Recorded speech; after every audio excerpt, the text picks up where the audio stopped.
Thank you, Saiful Sabri, for giving me the chance to present this issue. Last but not least, to prevent environmental pollution, we must reduce our traveling because of the employees or tourism driving to and from work or place produce a substantial amount of air pollution.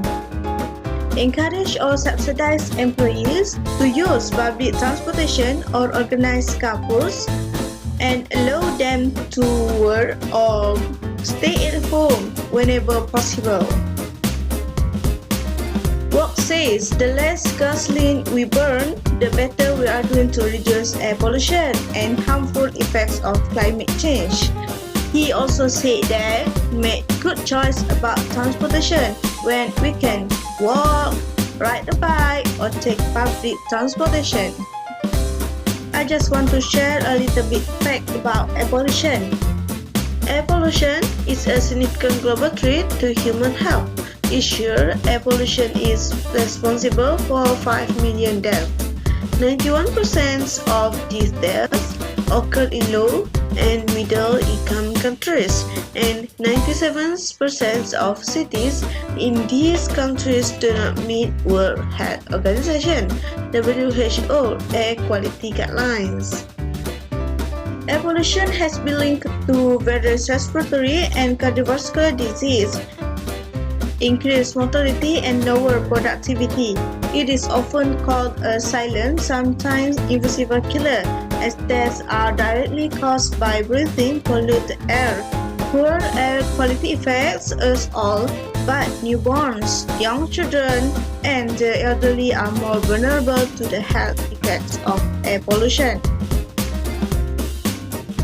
There are numerous factors that contribute to air pollution. The tourism industry, for example, has a substantial impact. In a typical year, billions of people travel internationally, often putting pressure on local environments and communities, contributing to global emissions. In fact, transportation accounts for 90% of the tourism industry's contribution to greenhouse gas emissions.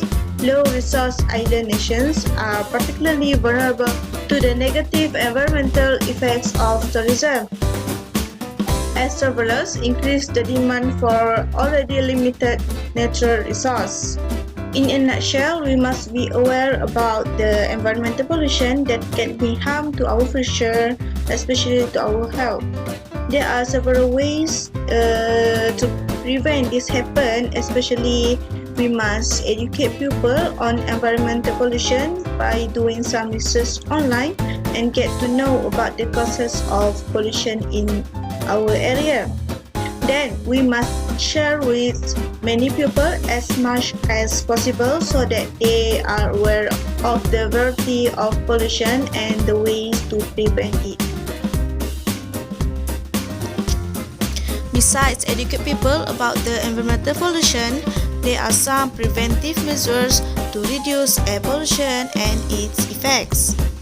Firstly, plant more trees, then avoid bursting firecrackers, make more use of public transport, service your vehicles regularly. Then, factories and power plants should be set up far from residential areas to reduce air pollution. Thank you for giving us your ears to listen this presentation.